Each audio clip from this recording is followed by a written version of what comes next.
Do you know what MuCa is?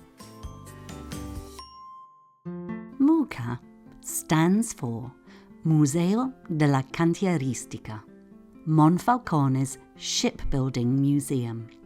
Here, visitors can discover the history of the industry which has made the town famous throughout the world.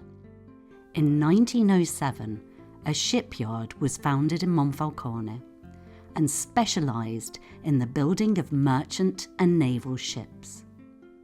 The industry has grown over the years, and Monfalcone is now one of the leading shipyards in the world, building the amazing, gigantic floating cities which are cruise ships.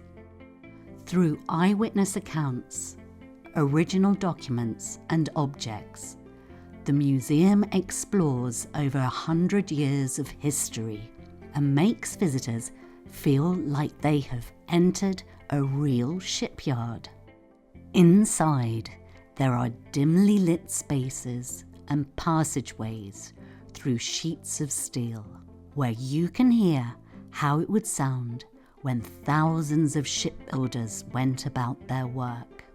There are interactive videos to watch and 3D models to admire of the most beautiful ships built in Monfalcone.